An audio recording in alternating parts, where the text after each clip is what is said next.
휴대전화를 구입할 때 단말기 지원금을 받거나 아니면 통신요금 20% 할인 중에서 유리한 걸 선택할 수가 있습니다. 자, 이 약정 기간 2년이 지나면 다시 1년이나 2년을 또 약정하고 요금을 계속 할인받을 수도 있습니다. 바로 선택 약정 할인이라는 제도인데요. 실제로 이런 혜택을 받을 수 있는데도 가입하지 않은 이용자가 1,000만 명이 넘는 것으로 나타났습니다. 이유가 뭘까요? 이 문제를 취재한 산업과학부 김민경 기자와 자세한 내용 살펴보겠습니다. 안녕하십니까? 안녕하세요. 자, 우선 제가 말씀드린 선택 약정 할인 제도라는 게 뭔지 좀 구체적으로 설명을 해주시겠어요? 네, 앞서 말씀을 해주신 것처럼 휴대전화를 구입할 때 공시 지원금을 받아서 이제 할인을 받고 이제 구입을 할 수 있는데 이 공시 지원금 대신에 요금을 2년 동안 약 25% 정도 할인을 받을 수 있는 게 선택 약정 할인 제도입니다. 2014년 단말기 유통구조 개선법, 즉 단통법에 명시된 이 소비자 권리이기도 하고 네. 또 통신비 절감 대책이기도 합니다. 그런데 이 선택 약정 할인 제도에서 바로 좀 살펴보셔야 할 단어가 이 약정입니다. 중간에 약정이라고 네네, 써있네요. 그렇습니다. 이 가입자가 첫 약정 기간인 2년이 끝나고 나서도 다시 1년 또는 2년 약정을 하겠다고 이동통신사에 고지를 하면 요금 할인을 계속 받을 수 있습니다. 그렇게 하지 않으면 할인 혜택이 없어지고 요금은 원래대로 다 내게 되는 겁니다.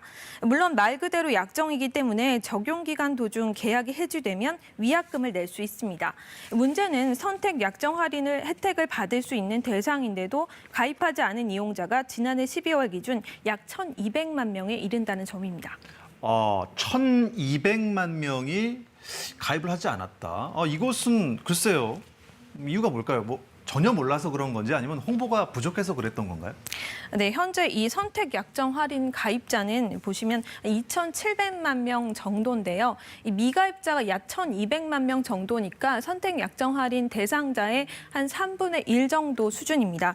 이 때문에 소비자들이 아낄 수 있었던 통신비를 연간 1조 원가량 더 내고 있는 것으로 추정이 됩니다.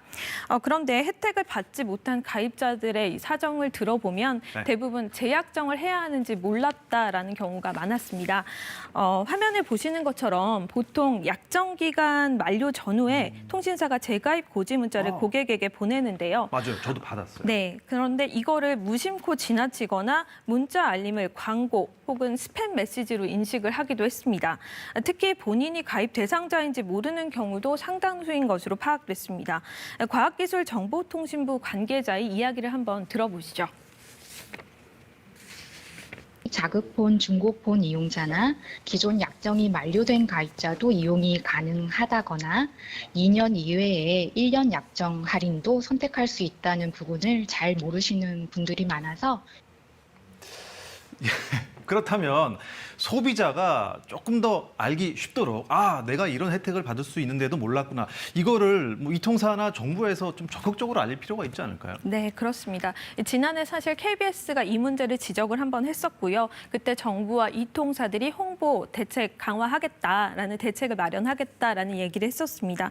당시 보도 직후에는 25% 요금 할인 미가입자 전체에 안내 문자를 일괄적으로 보내기도 했었는데요. 올해부터는 통신 3사의 약관을 개정해서 약정 만료자에게 발송하는 25% 요금 할인 가입 안내 문자 메시지를 약정 만료 전후 총 2회에서 총 4회로 확대했고요. 전국 대리점 등에서도 홍보물을 통해 알려나갈 계획입니다. 특히 본인이 요금 할인을 받을 수 있는지는 스마트 초이스라는 사이트에서 확인을 할 수 있습니다. 대상자라면 언제든 가입한 통신사의 약정 할인을 신청할 수 있습니다. 혹시 약정을 원하지 않거나 단말기 교체 또는 통신사 변경을 앞두고 있어서 재약성이 부담스러운 경우에는요. 약정이 없이도 이에 준하는 요금 할인을 제공하는 온라인 무약정 요금제도 이용이 가능하다고 과기부가 설명을 했습니다. 네, 이런 문자 오시면 자세히 봐야겠습니다. 이 가계 통신비 절감에 큰 효과를 낼 수 있는 제도인 만큼 정부와 통신사가 적극 나서서 소비자 이용을 보장할 수 있도록 좀 해야 될 것 같네요. 김민경 기자 잘 들었습니다. 고맙습니다. 감사합니다.